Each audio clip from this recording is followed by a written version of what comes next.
So thank you everyone for joining us. We're so excited about this presentation. It's been a long time coming. We know that people could really utilize the tips that Alysha and Ashli share with their clients every week. So we wanted to really bring this to a broader group and help more people with some tips.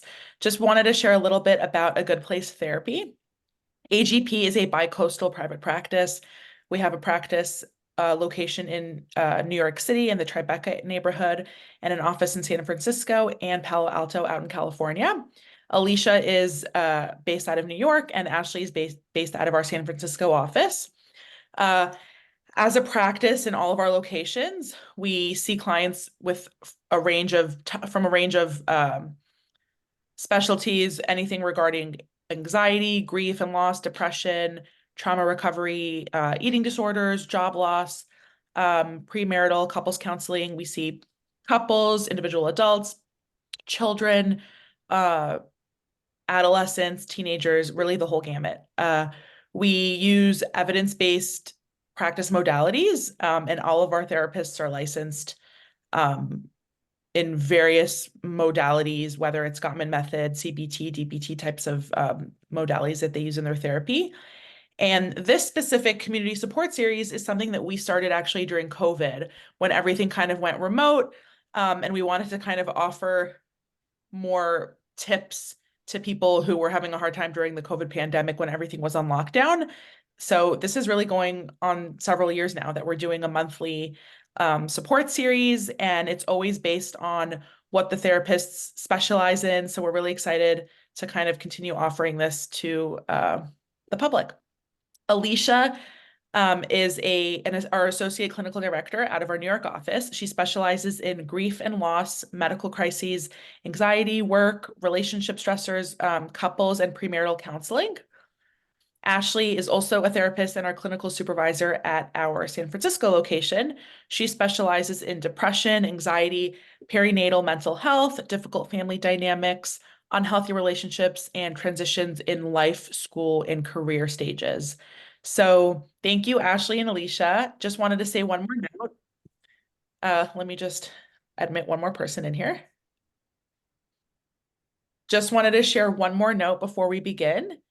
If anyone has any questions throughout the presentation, feel free to put it in the chat. If it's a private question, you can just private message me and we'll get to all the questions toward the end.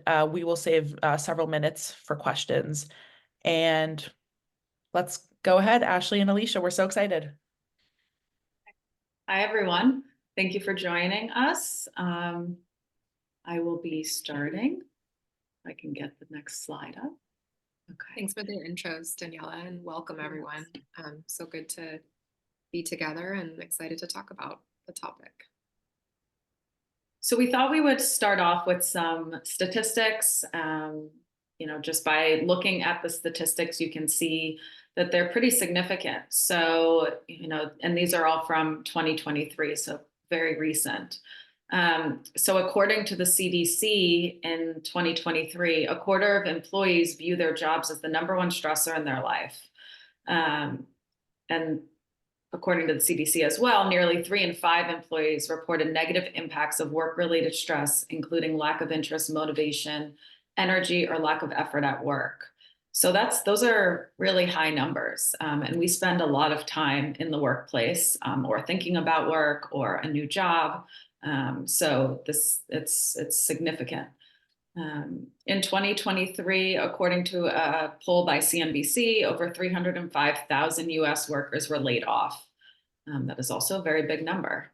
And 80% of the American workforce fears for their jobs and potential incoming recession and layoffs. So with that, a lot of people aren't only losing their jobs, but are in constant fear of losing their jobs. And so we're going to talk today a lot about how this impacts well-being and how to cope with that. So, sorry, it takes me a minute to pull things up.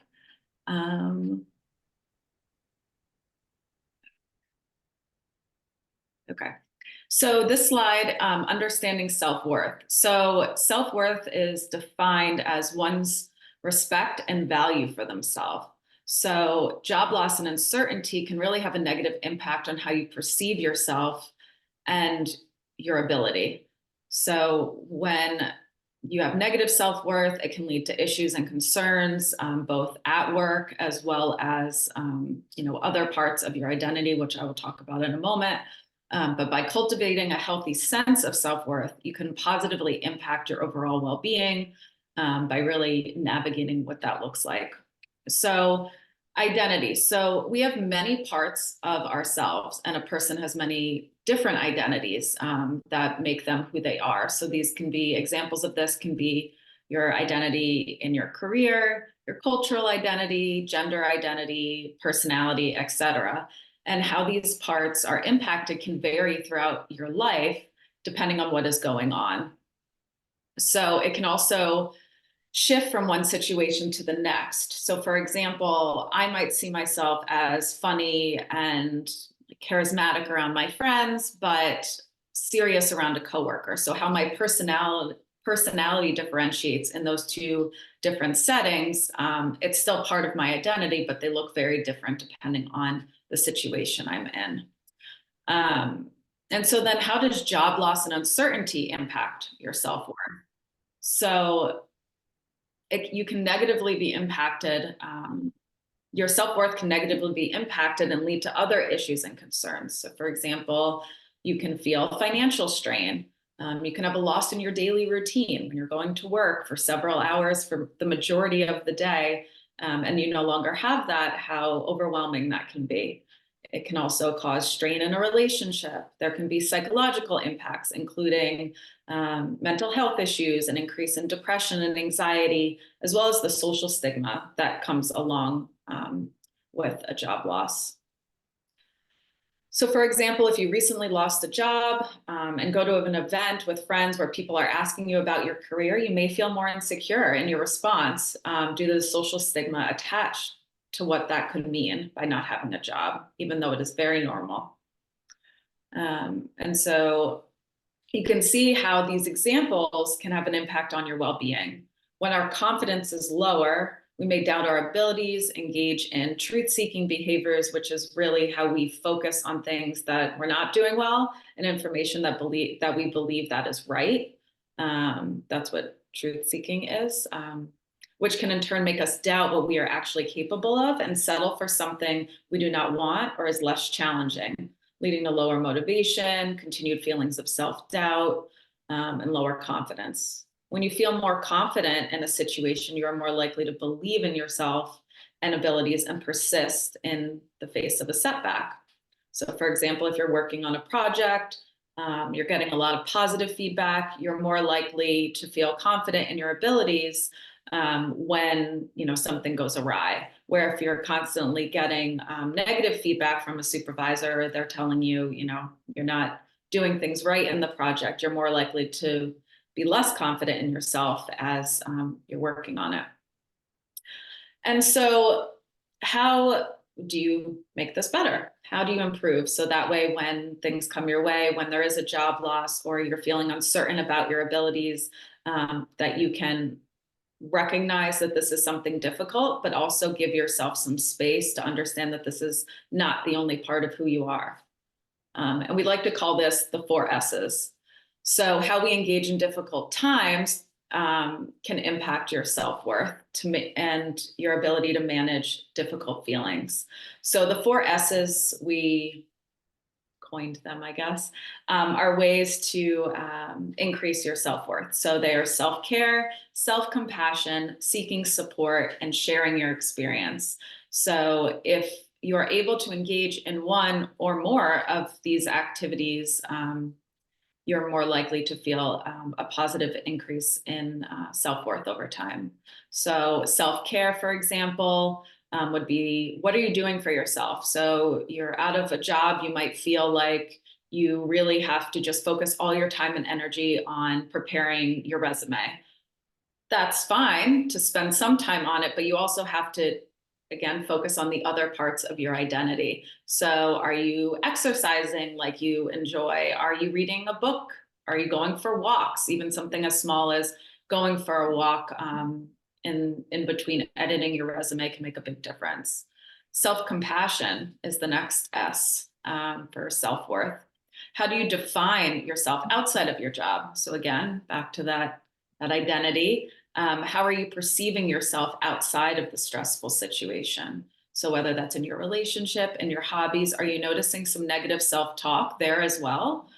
Is some of that insecurity around your job loss impacting, how you're thinking of yourself in your relationship or hobbies? And can you reframe some of those thoughts to be more positive and have some compassion for yourself?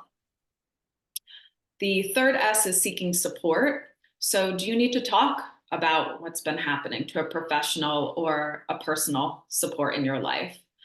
So of course, as therapists, we always would recommend therapy when you're going through a difficult transition. It can be a great space to have an objective perspective, to talk about what's happening, but also a personal support. Have you reached out to a friend recently and talked about something outside of work, as an example?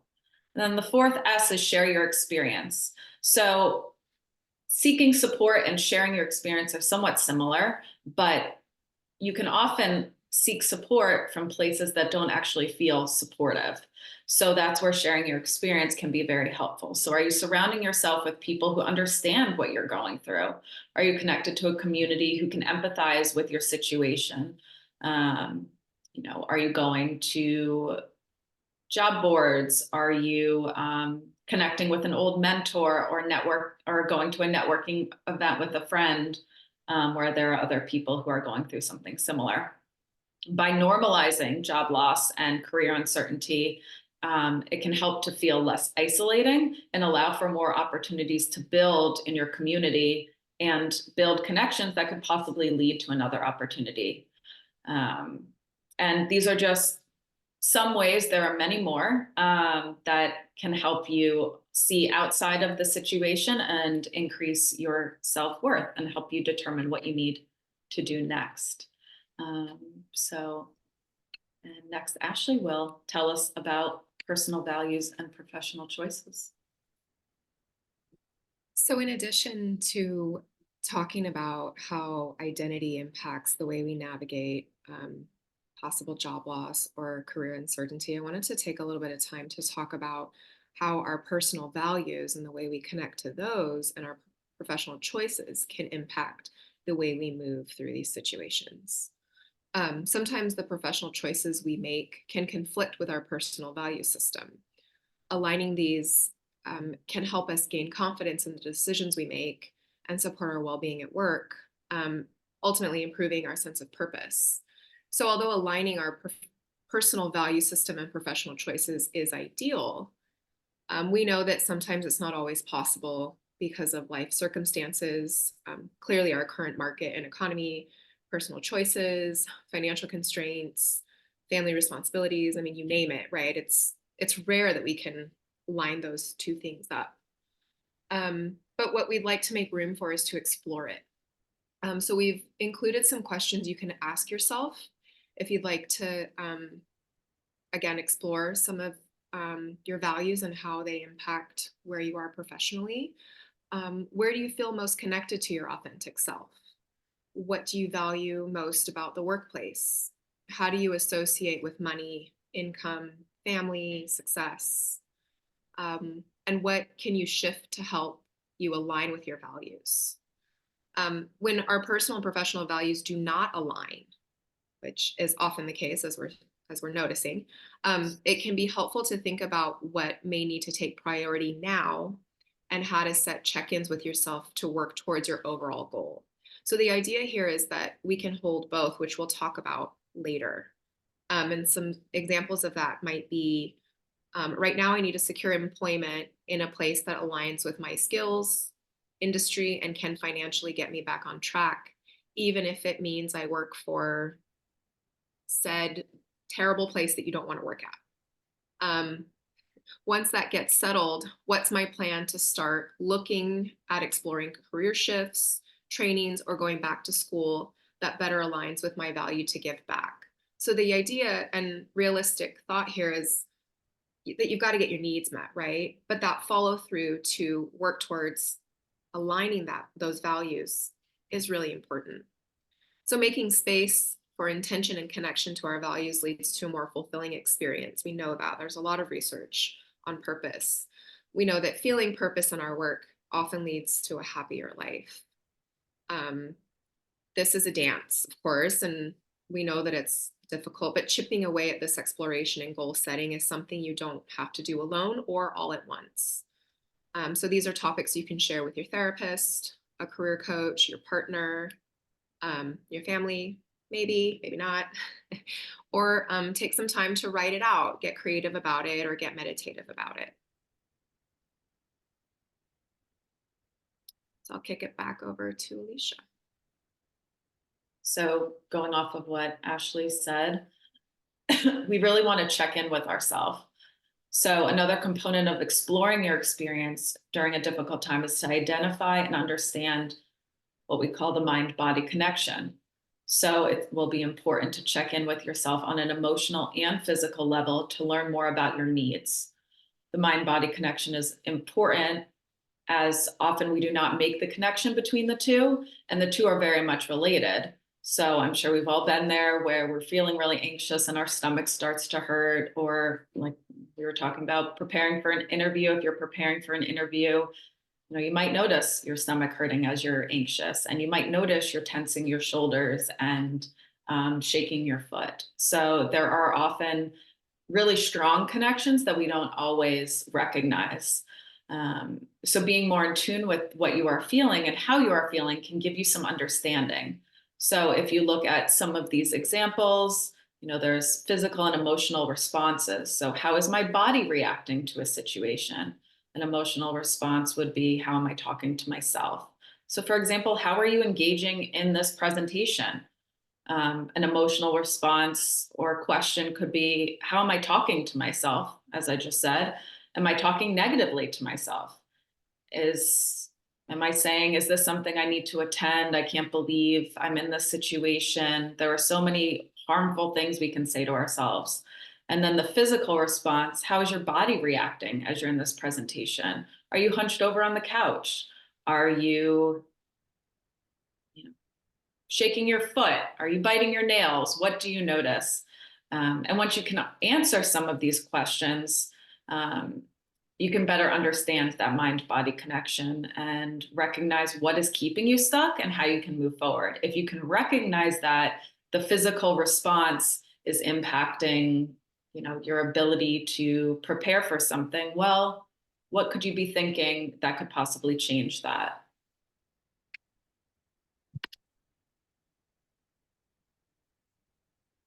There's a comment noting, how did we know you were doing all of these things? And we're watching all of you. So thanks for your comment.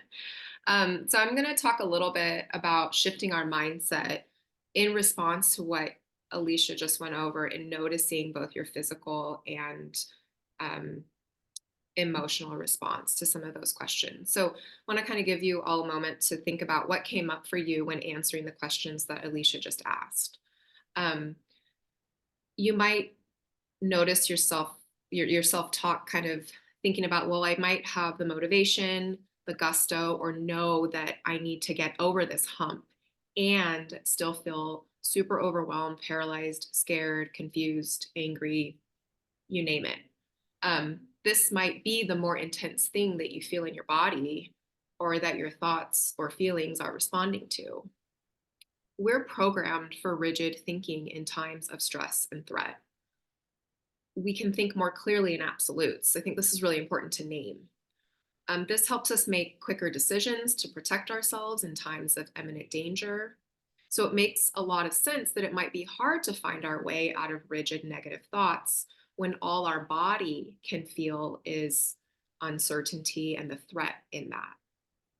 This might be what's happening if you've experienced a layoff recently, a job termination, if you're in a psychologically unsafe workplace, or you're just having some confusion about where you are in your career, the role that you're in, the person you're working for, or the type of work that you're doing.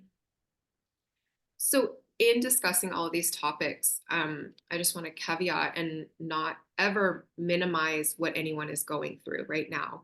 the impact that any of these things have on you financially, on your family, on your identity, like we discussed. Our intention in this workshop is that even though things can feel really despairing, and that is so true, that we can support you in finding glimmers of hope and skills to move you through these really hard chapters and uncertain times and into a place that you want to be in, feels like you have more control over. I love the line, our brain grows off of what we feed it. And so if we can shift our mindset a little bit and we can challenge the unhelpful thoughts, we're maybe setting ourselves up in a better way.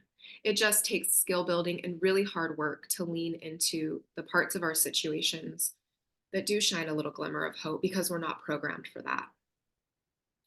But often that perspective can be what's more helpful. So I want to talk about a few concepts in shifting our mindset. So the first bullet on the slide, two things or more can be true at once. This is called duality or dialectic thinking. So as I mentioned, naturally it's hard to hold two or more conflicting things. I talked about when I mentioned values, that like there could be multiple things happening at one time.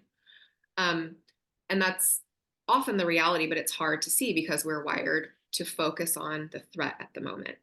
It might feel impossible to find hope while feeling let down, defeated, or disconnected, because that's what our wiring is for. So to be able to not get the answer right at a job interview might be our focus, but what might be more hopeful is to think about all the other parts of the job interview you did really well with. So when noticing either a really negative feeling taking over or multiple feelings at once, we want to slow down a little bit. And so we've included a few questions to ask yourself or things to note to kind of help slow you down and get you a bit more regulated. Naming the two feelings. And if you can't name two feelings, there's just like this big, giant, scary feeling. Can you challenge that feeling? Can you ask yourself, what else is going on in my world? To notice how different they can be and to think about, well, if I leaned into this feeling, how would that be versus if I leaned into that other feeling? And then the last part is to remain neutral. Don't pick sides. This is really hard and it's really confusing. And I want to kind of take a minute to talk about this. It takes time and a lot of skill to practice neutrality. The idea behind neutrality is to activate regulation. And so is the other two bullets that I mentioned. We know that when we can access regulation and kind of calm ourselves down through self-soothing and slowing down, we can access more stable and clearer decision-making skills. So remaining neutral can happen in a variety of ways. We'll talk about and do an actual exercise with you later on in the presentation. But some examples are breathing through a judging thought and challenging that thought, like I mentioned. Maybe taking a walk, doing a meditation, movement, talking to a friend and getting a different perspective or point of view, or finding other things that just help you take a break from your judgment and get away from that negative thought or feeling that's overwhelming you. I like to think of neutrality as, in practice, like a zooming out effect. So sort of like a drone view. How can you back up from your situation and kind of peer over and just narrate different sides, right? Just talk about the facts. Don't judge them. Judgments are really shaming and they activate us. They make us mad. They make us worried. So when we can soothe through neutrality and non-judgment, like I said earlier, we can think more clearly about what might be more helpful in the distressing time that we're going through. I know that's a lot of information. So as we switch slides, I'll just give it a minute.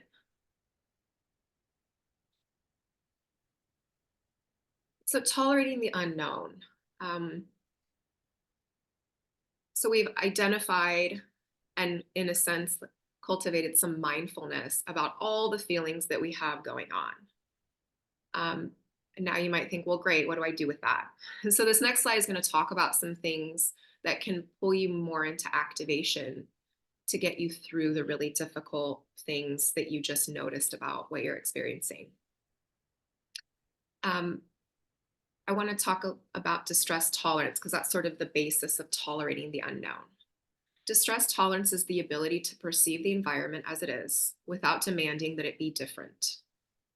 Some things are just hard and painful, and we can move through them. This is where I say I don't have a recipe to avoid pain, but what I do have is a recipe or math equation, because this is the only math I do, to maybe avoid or minimize suffering pain.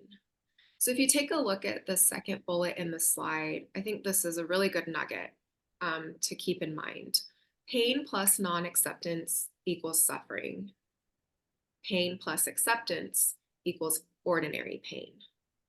You're like, great, ordinary pain. That feels so much better than suffering pain. What a relief. Yes, and here's the thing. Some stuff is inevitable, and we don't have complete control over situations. So if we can learn to work with what's in front of us and find some kind of agency in our terrible situation, we're more likely to move through things rather than resisting our reality, which only further gets us stuck. Oh, I think we lost the slide we're on. Sorry. Technical difficulties. Oh, we lost the station. I'm sorry, 1 second. I don't know what happened. Well, while Alysha's bringing the deck back up, I'll just keep going because what I'm going to share are just like a few examples of how to practice this kind of acceptance. One can be thinking about what are the things in the situation that are in your control, and focusing on that. So some examples in that narrative could be, I may not like what just happened to me, but what I do know is I can decide how I spend the next few hours. So that's a frame of addressing the moment, of accepting the moment, of working through getting through the difficult moment. A more long-term example could be, I don't like the job that I have, but I have to stay here until my RSU's vest for another 6 months. But what I do know is that I can fill my weekends up and my time after work with things that bring me joy and give me a break, and I'll get my RSUs at the end of it all. So here we have like, well, I can't do a whole lot about this bigger picture, but what I can do a lot of is how I spend my time outside of that terrible thing that I'm doing, like that job that I don't like. Another part of acceptance and distress tolerance and managing your expectations is, can you distinguish between things you need to do and things you want to do? We kind of mix these up, especially with career stuff, your job, how you go about managing this part of your life. And don't recognize that maybe a lot of the things that we're engaging in are more wants rather than needs. And so some examples of that could be, what I want to do right now is disappear in this moment and make everything go away. What I need to do is take some time to decompress, so do a little temporary going away, and then get back to completing my tasks. What I want to do is find the job of my dreams ASAP. What I need to do is take a look at my network and make a list of identifiable contacts to reach out to and take it from there. So we've got an example of something where we're talking about distress tolerance in the very moment. And then we've got an example of where we're talking about distress tolerance over a length of time. So when something doesn't go our way, how do we practice acceptance? Again, it's the idea that you can perceive the situation as it is without demanding it be different. It's really hard and takes a lot of time. And now Alysha is going to lead us in an exercise in a more meditative way to practice self-acceptance. Yes, sorry about the technical difficulty. So this is called the REST technique. So this is a really good distress tolerance tool that we use all the time, and it's pretty easy for people to remember, which is great too. So rest, it stands for relax, evaluate, set intention, and take action. So we will go through each step, and this can be helpful in many different situations, not just related to work or job loss. So any type of distressing thoughts. So we will start with relax. So stop what you are doing and take a pause. So if you can pay attention to the way in which you're sitting, are your feet on the ground? Do you have a blanket on your lap? Just take a pause and focus on your five senses. Which one feels most pertinent right now? What can you see around you? And like I said, ground yourself. So how do you notice your feet on the ground? The next is evaluate. So you want to be thoughtful. As we've mentioned earlier, really tune into yourself. Ask yourself, what is happening? Ask yourself, how am I talking to myself? What is going on here in this moment? How am I feeling about myself? What are you noticing? And evaluate. Next would be to set an intention. So focus on one thing. What feels the most pressing in this moment? Once you decide what that is, can you break it into smaller tasks? So again, for example, if you're thinking about all the things you need to do to find a new job, well, that's going to be very distressing to think about. So what is most pressing? Would it be updating your resume? Would it be finding jobs that you're even interested in? Do you want to stay in the same career? And once you figure out what that most pressing thing is, and again, it can be several, but choose one, break it into smaller tasks. So I'll use the resume again. So maybe focus on one part of your resume, so the format, and that's where you start. And then the next step would be grammar, having someone review it. These smaller steps make a big difference. And the fourth is taking action.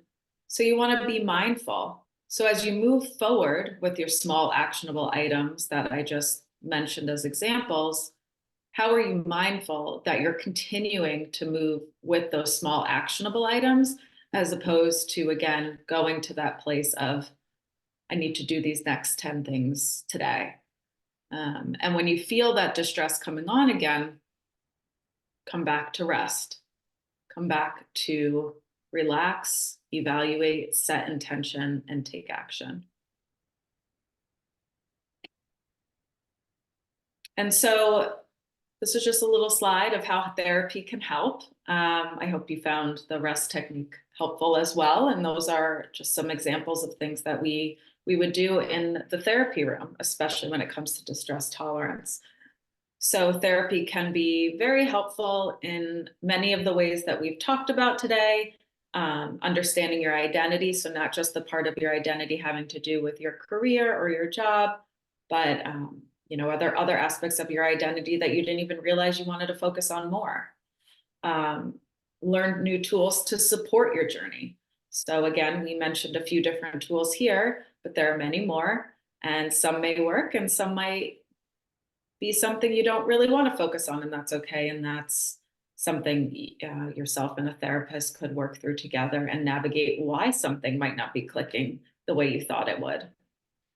And then it's also a great way to prioritize yourself and your needs. It's a space for you to share openly, safely, with an objective party to really help you navigate what it is that you're looking for next and what those needs might be.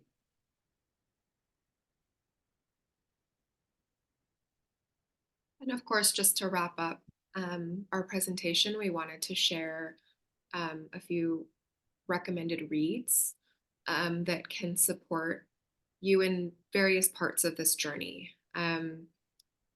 A few of my favorites that I recommend to a lot of people that I work with are Radical Acceptance and Radical Compassion by Tara Brach. And this is going back to the math equation that I shared with you, the situation plus acceptance equals ordinary pain. And I think she does a really beautiful job at um, providing more tools and explorative questions to begin to practice that in lots of parts of your life. Actually, I think it can just be a really great resource. And another really practical resource that AGP actually had a training with um, is the book Tales of Potential: The Cinderella Story You Haven't Heard by Joanna Bloor.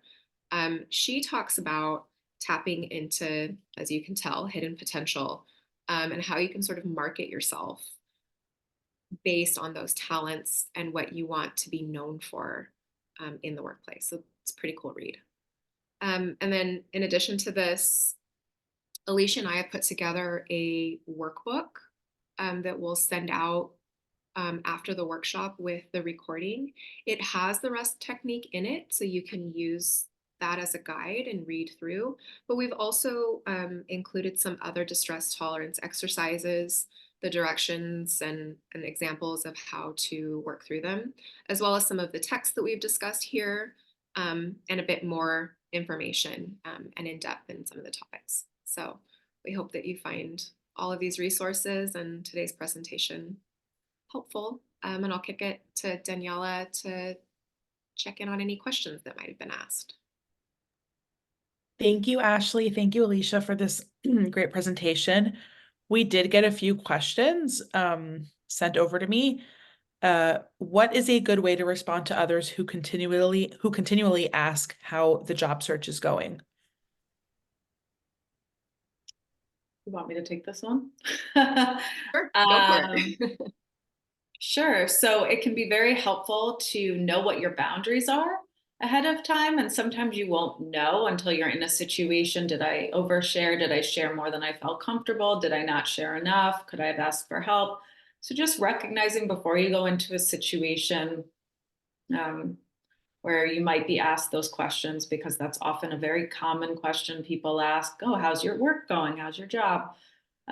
What are you comfortable sharing and what are you not comfortable sharing? And people might not be okay with the boundary you set, and that's okay. But you don't have to share every detail. So it can be helpful to also express, I appreciate you asking. I don't have any updates, and I'll let you know when I do. So that's one example. Yeah, that's a good response. Ashli, did you have anything else to share, or we have another question here that we got? Yeah, that's exactly what I would share, Alysha. The only other thing that I might add is you could maybe think about practicing like a script and sort of running through the way that you might respond. Not that you have to be robotic about it, but sometimes when we feel really nervous about a topic, it can be helpful to kind of run through an answer and a way to maybe talk about the situation and then like move on to topics. So I like to think about the way I might answer it and then think about, oh, so how are you doing? And kind of deflect and shift the conversation a little bit. So rehearsing that can be helpful. Thank you. Another question we have here is, how can I support someone struggling with this? Should I start there? Sure. um, yeah, I think our inclination is to obviously feel sad for the person going through this. And I think it's always really helpful. Alysha mentioned this, like to make room for someone's experience and to listen to their story. Kind of some of the techniques that I talked about, like how do you not judge them? How do you ask them how they're doing? Check in with them. Ask them how you can support them, what might be helpful. They might not even know, but you just checking in with them and being with them might prompt them to explore that a little bit more. And when we feel supported and seen, that can change our perspective quite quickly. And then there's these practical resources that would be great to share with them. I think therapy referrals are always a great resource. career coaches. It's also really helpful to connect your friend or your colleague or whoever you are with your network, to think about how you could set them up with someone who aligns with their career direction or what they're trying to navigate. Alysha, any tips there? I think you hit it. I think the one thing I would add is a loss of a job or uncertainty in your career can also feel like a grief process. So, and often when it comes to grief, we don't know, like you said, how to support someone. So, just reiterating that that can be a helpful perspective to take when thinking about how to comfort someone. Is it's okay to also say, I don't know what would be best, and what do you need, and if you don't know what you need, that's okay too. Would it be helpful for me to check in, and questions like that? You don't have to guess. It's okay to ask. Thank you, Alysha and Ashli. Another question we have, this is the last one, and if anyone has any questions, feel free to put it in the chat. How do I get comfortable with asking for help? Good question. It's not easy, right? And it is a journey. So often the first step is asking, like we talked about, the small actionable items or small tasks, starting with something small, as opposed to going right to, I need help finding a job. You could be comfortable asking that, but it might be something smaller, like, I would really like to have a phone call, right? That's asking for help. That's a way of asking for support. So it doesn't have to be something big. And it's also important to start with a small network. So can you ask for help from someone you know, someone you feel really close to? So talking to your therapist about how to get more comfortable. That mind-body connection we talked about, what comes up when you ask for help? Are you noticing you feel really jittery? Are you notice you're avoiding conversation so you don't have to ask? That can be really helpful. No pun intended. Yeah, I think I would second all of those things that you said, Alysha. And I might add, this is where it can, like, two things can be true at once. Right there, this is a moment of duality. It could be that you could feel really scared to ask for help, and it could be really helpful. And so, which of those thoughts would be more helpful to lean into? We're running out of words. We just are using help here. And how do you challenge that feeling of asking for help and how scary it might be, because leaning into actually asking for it is going to be more fruitful for you. So practicing some of the things that we talked about around dialectic thinking and challenging thoughts, because that could be the more helpful way. Harder, but more helpful. Well, thank you, Ashli and Alysha, for this great conversation. I urge anyone, if you have further questions, you can email Alysha or Ashli. Alysha at agoodplacetherapy.com, and Ashli's email is ashli@agoodplacetherapy.com. And we will be sending out the recording and the guide that Ashli was referencing earlier. So look out for that, and we appreciate everyone taking the time tonight and joining us. Thank you so much. Thanks for coordinating, and thanks everyone for joining. Have a good night.